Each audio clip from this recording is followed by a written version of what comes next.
Season 5, Episode 4. My guest today is Simon Salt. He is a writer, a photographer, and a yoga teacher from London, UK, now based in Texas.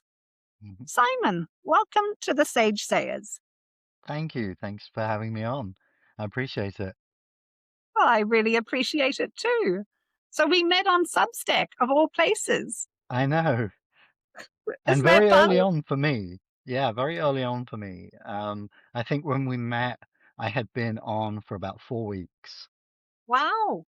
So I was just Wow. really figuring Substack out and reading lots of how-tos um, and not understanding a lot of it. I think it took me the first 4 weeks before I even had my about page figured Mm, out, like the fact that you could set different styles and different things would show up, and the fact that if you had an image in the post, which image would show up on your homepage, which image would show up in your social card, all of that type of thing. So I was still very much learning. I think I've got most of it down now, yeah. but it's only been 6 weeks, so I'm still reading a lot of the how-tos.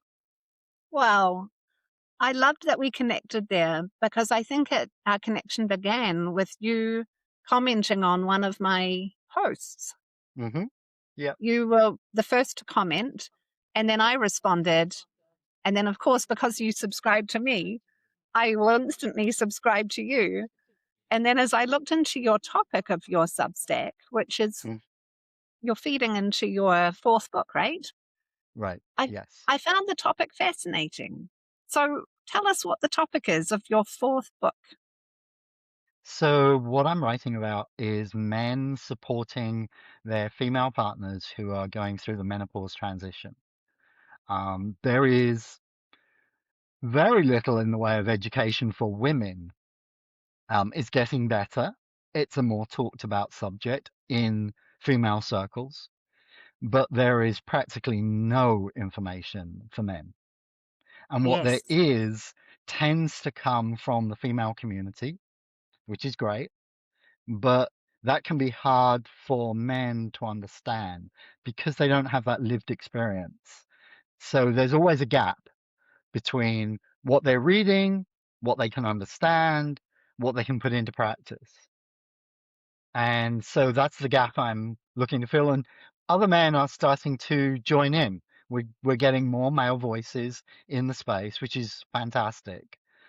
Because the more that we have men talking about this topic, the more men will understand this topic, the better they can support the women in their lives.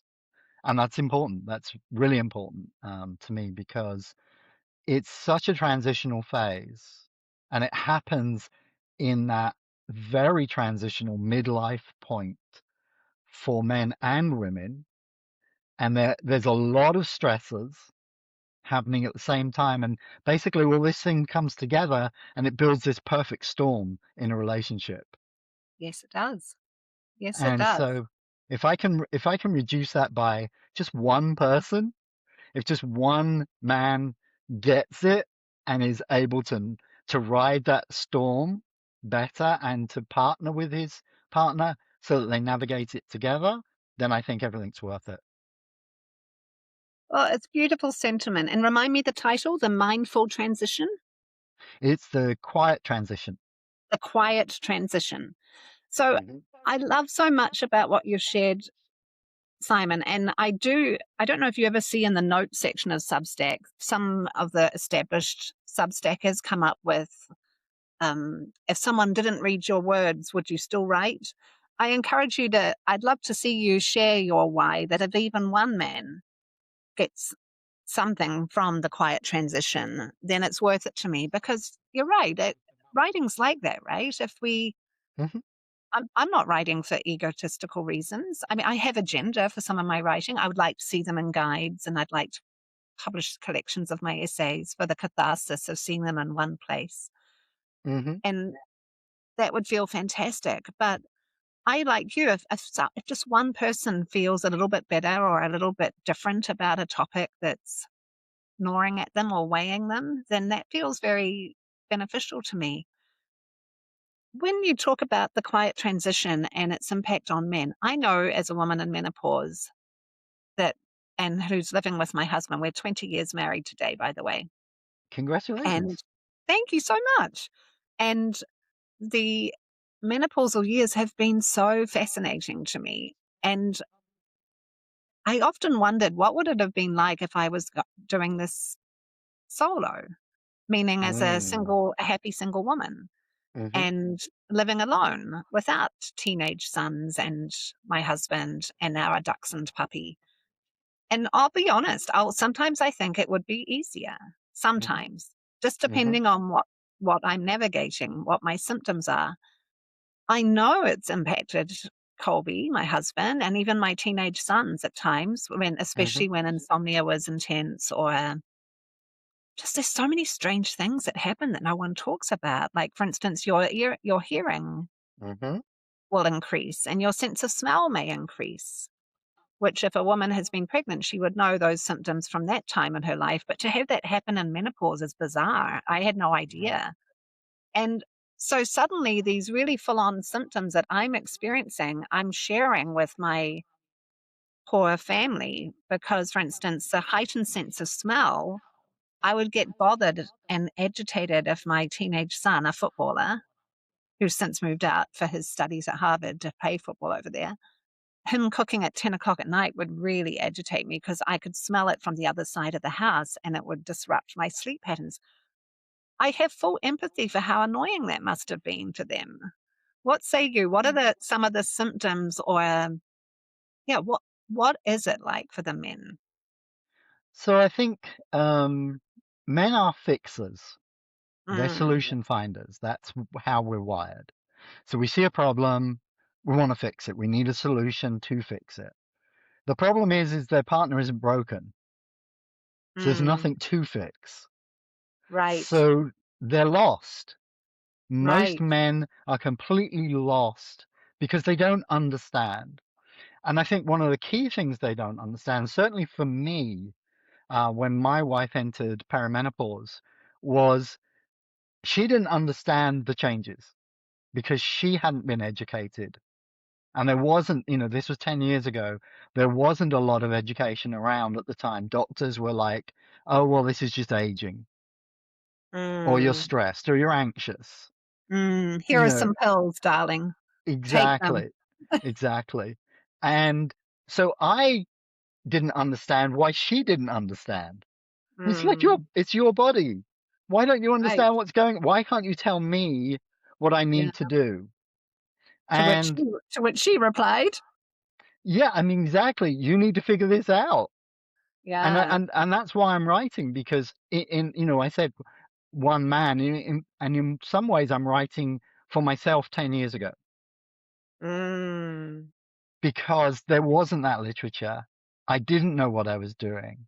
I know for a fact that for the first 6 years of perimenopause, I annoyed my wife intensely because, there's this, and I see the number vary from 80 plus to 160 plus symptoms, like oof. this menu of symptoms that a woman can experience. And they may, I'm nodding they'll, profusely. yeah, you may experience a lot, not so many. It Yep. varies from person to person. And so that impacts the relationship. So every relationship is different. And, my wife and I freely admit those first 6 years were tumultuous. Yeah. She went through a lot of different experiences, a lot of different symptoms that I at that time did not understand. Mm, Um, Things like clothing. I can't mm, stand the way this clothing feels on me. yeah, yeah.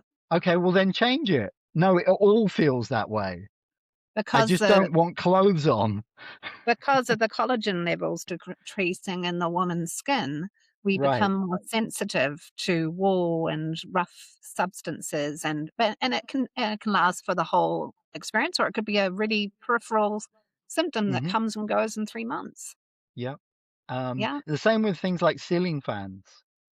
yeah. Couldn't stand the air blowing on her. Mm. So even though we live in Texas, we hit triple digits in the summer, for prolonged periods. We couldn't have ceiling fans on because she couldn't stand the air pushing down on her. Oof. So it's That's it's rough. adjustments like that. There's a lot of Mm. practical things that a man can do and adjust to. It's not just um, the emotional side of it, which is another huge aspect of a man trying to go through this with his partner. And I think that's the important part is there can be a tendency for it to be her problem. Yes. She is going through menopause. That's the language that you often hear. She is going through menopause. What do No, you want us you to are hear? going through it together. Ah, what happened? We Uh-oh, lost. we froze. Okay. What are we doing?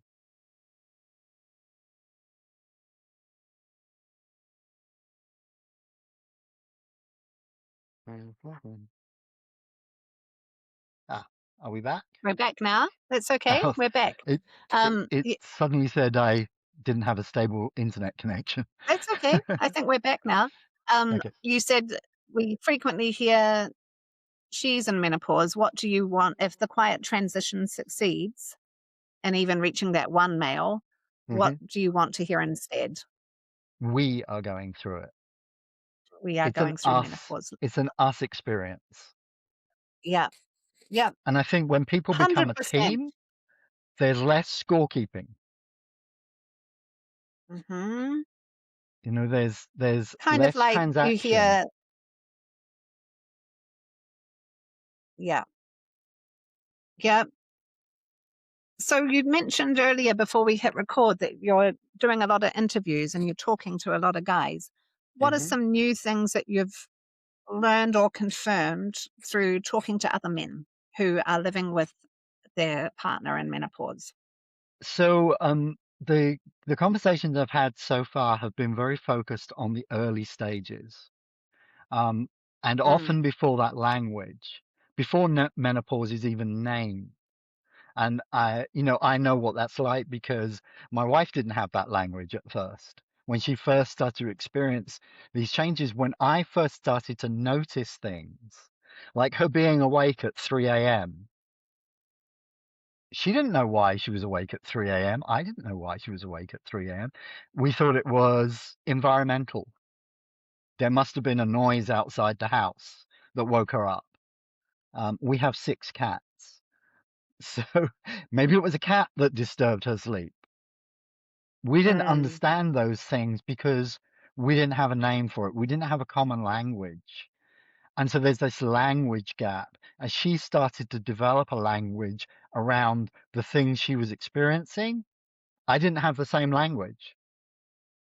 And it wasn't mm, until menopause was actually named in the conversations that we were having that we could start to face it together yeah. instead of me looking at it from the outside, looking at her experiencing something and then me trying to play catch up. So that's what a lot of Mm, men have talked about, the confusion, the lack of purpose because they can't fix it, so they don't have a role. So if they don't have a mm, role, what's their what are they doing exactly? Why what's are their they purpose? there? Yeah. Yeah, what Yeah. is my purpose in all of this? And then you talk Mm, about men that are starting to discover that support looks like being present. And what I'm writing about at the moment is that's a great discovery, but what does that mean? What does being present actually mean? And of course, that changes day to day, and there's no yeah. feedback because you don't know if you're being present is being correct. What you're doing, is Yeah. this annoying? Am I doing this right? And so Yeah. men internalize a lot of that. They don't verbalize. Men don't typically verbalize their feelings. So they Mm, internalize it and they make assumptions. And that's, the part I'm talking about with men at the moment and with some experts. I'm interviewing psychologists, therapists. Later on, I've lined up some endocrinologists to talk about the whole spectrum of everything that happens to a woman, but through the lens of how does a man actually provide support that is supportive and not just um, performative. Yes. Beautiful. Well, I love your work. 100% effusiveness over here, Simon. And thank you for tackling a brave, at least here in the States, often a taboo topic. Hmm. I know from, I do work with a lot of women in menopause. I know that many of them have to remain in menopause and go through it silently at work. They can't let Hmm. on about their symptoms. They Yeah. can't reveal that they hadn't slept the night before, Hmm. of the day that they have to present to a large audience. They just have to muscle through. But I love that you're giving a voice and bringing space to the men who are also alongside those women, doing their Yeah. best to support and be loving still. And it's really important. You know, one thing that popped into my head is I would love I would love to see corporations acknowledge this a little bit more. Here's where my mind is going. And I guess it's not really related to your book, but it is on the theme of the silence around menopause. When I lived in Japan in my youth, despite it being a very patriarchal culture, especially the work culture, Hmm. in lots of different ways, men earning more than women, women not being able to rise in the ranks as quickly as men. There were lots of sort of patriarchal things going on. But one thing that was really fascinating to me in Japan was it was mandated that if in the office regulations that you had a day to go home and menstruate. And I think the same happened for women in menopause. If you were struggling to sleep, you didn't need to come home. You didn't need to come to work that day. Hmm. You took your time to recover your body, which I found beautiful. And there were no questions asked. It was the rule was you can't ask questions. No manager could Hmm. ask. You took that time. Yeah. Is there anything in the office culture that if you're going to go out on your limb like you are and be such a bold speaker, is there any message you would give to corporations around menopause? Yeah, I think, and we're still in that place where a lot of corporations, the top tier is men. Mm, And I think a lot of them probably are experiencing menopause symptoms with their partner, and they're not hmm. bringing it into the office. They're not bringing that understanding. Yeah, And part of that is because they don't understand. They don't have the vocabulary. They don't have the knowledge. They don't have the resources. And I think if we can get these resources out to more men, so it starts to make sense that, for example, a woman in a meeting suddenly loses a very common word, a word that she has said maybe for 10 years, 15 years. It's a business term, and she yeah, can't find it. And she has to pause right in the middle of saying something. That word has just gone. There's no allowance for that. yeah, None. Um, you talked about some of your clients, a yeah, presentation. Right in the middle of a presentation and a hot flash happens. There's no allowance for that for women. And so I think the more we can educate men at all levels, that's going to translate across society. It's not just going to stay in the home, hopefully, but yeah. that understanding travels with the men and becomes part of society. There's many indigenous and non-Western cultures where a woman in menopause is elevated. She is beyond the society. The rules don't apply anymore. They are revered as having met this age of no longer being Oh, fertile and no longer having to provide resources to the community. And so wow. they're stepped outside the society and looked at very differently. Which I cultures did you discover that? so for example, you mentioned Japan. Japan actually has a particular word, and I can't pronounce it. My Japanese isn't any That's good. okay. But they have a particular word that covers women who are in menopause. I will look it up. I And will look it up. yeah, so there are some cultures, not just indigenous peoples, but some cultures around the world that do actually reflect what this transition means for a Mm. woman and what it means for the greater society. And, you know, here in the West, obviously here in the States, we're nowhere near that. But I love the conversations that your quiet transition is going to help begin, because little glimpses of how others are responding, and maybe even from women in menopause responding in different ways, I think is really Hmm. enlightening. For instance, I've found my menopausal years have been by far the most potently creative years in my adult life. And in fact, I'm like that is probably one of my bigger symptoms now, and something I have to manage, because I have these, instead of having hot surges, I don't have those at all. Maybe a little bit in the middle of the night, I'll need to adjust covers and something, but my surges are actually my creative surges, and I'll get these like really powerful bursts of ideas, and I know they're good because I share them with my writing buddy and my best friend from Berkeley, who I trained with as a reporter. And I'll rattle them off to her, and she'll go, "Oh my God, that's great. When are you going to write that?" But I have these frequently. And then I'll test drive them with different clients, and they'll go, "Oh my gosh, is that written somewhere?" "No, it's just in my head." "Well, you need to write it, Debbie." So I get a little overwhelmed with the potency of my creative ideas. And I think that's a really good problem to have, but we're not really talking about stories like mine enough either. No. Absolutely not. I have to admit I have not come across that as a symptom before. Really? Well, That's I need really to research interesting. it. It is fascinating because I'm 55 this year, so I'm relatively young. Hmm.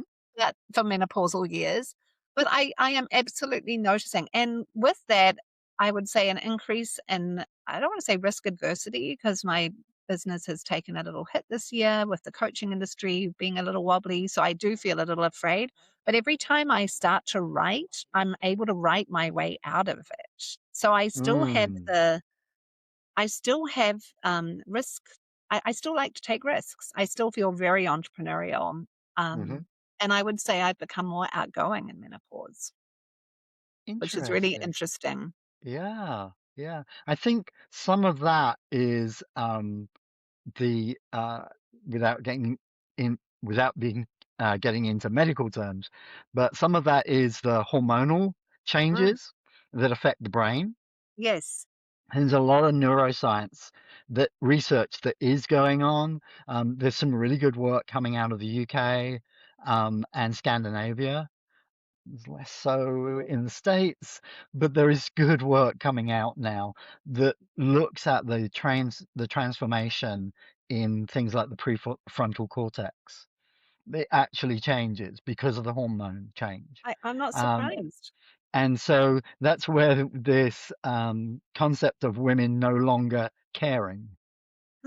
That's kind of the That feeling a little bit. I'm able to, well, some might be offended, but I'm able to say, "Yeah, but if they are, I think I'm okay with that." right? And so Yeah, it sort of does a nice thing. It's like creative surges, um, less aversion to risk taking. And then honestly, it's not that I don't care what people think. Of course I do. I'd be devastated if people I care for thought I was an idiot or a doofus or thought I was fake or something. But there's a big part of me that doesn't care what faceless millions think of me. right. Yeah, And I think that was always a quality, but it's become more potent now. yeah. And I think that happens in the relationships as well. The men I've been talking to, some of the women that I've talked to, um, that dropping of the barrier that Yes. women have to have for the longest time. And it's not just about nurturing; it's just this barrier, this gap between what they want to say, what they actually say. And with this hormonal change, that gap narrows a lot. So the gap between what they want to say and what they actually say becomes quite close. And and that's helpful? That helps them be better communicators, you're saying? I think it does. I think they're less, as you said, they're less concerned about Mm, how it's received and more mm, concerned about is it honest? yes. Yes, there's a desire for honesty, Yes. and And it may tie to a want to waste less time because yeah. honest interactions are often more direct, Hmm. and maybe that's it. We're just kind of I'm feeling potent and I want to use my time well, and I'm Yeah, being courteous to you and me by being honest. I think so. And my own experience with my wife, she went through a phase, still there, where she was like, just get to the point. Oh. I don't want all of this padding. Just tell me what it is you're saying. And Ah. and she's in business. She works corporate. Um, she still finds herself having to modify. Mm. Somebody will come back to her and say, "You were a little brutal in that meeting," Oh, and she would be to like, which she replies, "I was. I didn't think I was. I was "Oh, you just see? honest." There you go." So if we're channeling the energy in the right way, it can be very powerful standout moment. Yeah, very. Yes, absolutely. And I think, the one, I won't use the actual terms, but they used one woman that I saw who was in a meeting. She was the only woman in the room. The person that was leading the meeting looked at her and said, "Will you take the minutes?" And she said very bluntly, "Is that because I have I won't use the word." And the room just went silent. Wow. She Wow. didn't take the meeting minutes. Somebody else took them Nice. Well, that is a great place to because the conclude. barrier just came down. Yeah. Perhaps outside of menopause, perimenopause, she would never have thought to say that. She would have just said, "Oh, sure, okay," and been offended internally. Mm.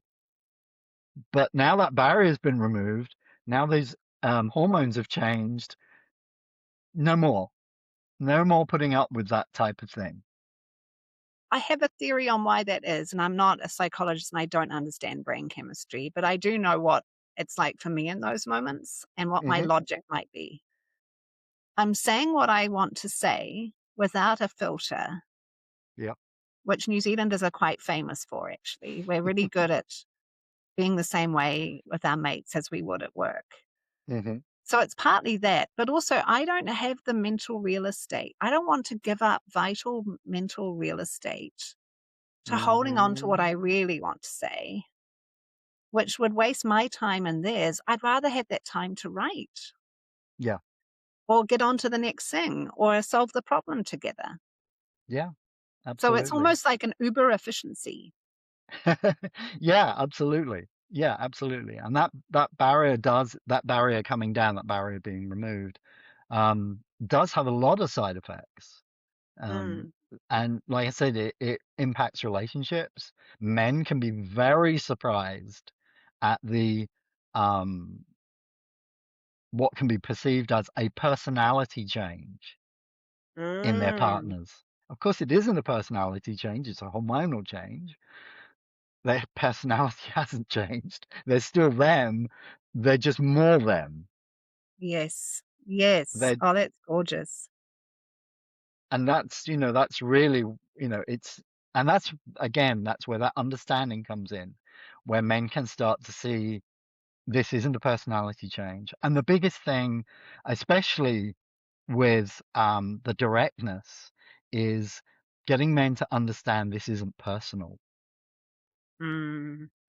You know, Well, and maybe we women need to hear that this is a symptom. I think the what I love about the quiet transition in your writing project, Simon, and all the conversations you're having is, the awareness has to go both sides. Women are Hmm. really unaware because our mothers never talked about this, or our Right. grandmothers, or our older sisters never talked about it either. Everyone has got on with it, but in getting Hmm. on with it, you never hear, and we're not seeing enough women going through menopause and dramas and thrillers. Like, I love these strong British women that show up on BBC produced Hmm. shows, but they never show them having a moment where they're having to fan themselves, or No. um, apologizing for the directness because it was a surge moment, or excuse me, I'm hormonal, but that's how I'm thinking. That would Yeah. be little glimpses like that would make it so Uh, much easier. But if we can understand too, then maybe we do need to filter at times. Maybe we do need to adjust. I don't think we should be revering women in menopause as perfect, and we shouldn't be cushioning. I think feedback is good at yeah. home and at work. I received that a little bluntly, and I'm picking up my ego from the floor right now. I think that could be a light moment. Yeah, absolutely. And that comes from that understanding. Once you've got that understanding that you both understand that, like I Mm, said, this is not something happening to her. mm, This is something happening to the both of you. And yes. therefore you're both tackling this together. You're navigating this. It's a completely foreign land that you've been dropped into. You don't have a map. There's no native guide to show you. So you have to work together to navigate it. Yes. And I think then communication can happen. Once you've Mm, established this, that it's something we are experiencing, and there will be times when this situation arises, like you said, where my ego was hit. I took that personally. And like I said, when men are educated that it isn't personal, I think that helps. But I think mm, also having the space to be able to say, hey, that didn't come across very well. yeah. Yeah. And knowing and for the woman to be able to hear that and say, okay, let me phrase it this way, Yeah. And here's why I said without it like having to, this. yeah, without having to put that filter back on, Yeah. because I think there's a good reason that filter comes off. And I think, we talk about the emotional load that women carry, and normally. And that's a big part of the emotional labor that women do is Yeah. filtering Yeah. and being nurturing and making sure that everybody's okay. Well, their um their um desire to carry that load is reduced greatly when those hormonal changes happen, and Yeah. everybody gets surprised by it. Yeah. They feel exhausted. So, Yeah, yeah, balancing absolutely. a lot. Yes. Yeah. Yeah. Well, it was a pleasure and a delight having you on the Sage Says, Simon. How can my listeners find you? Um, the easiest way is Substack, and it's at the Quiet Transition on Substack. I will make sure that they find it. And good luck with your writing. Stay in touch with me. I'd love a writing buddy. Absolutely. Yeah. Thanks so much for coming to the show, Simon. You take good care. I will. Thank you so much. Thank you so much.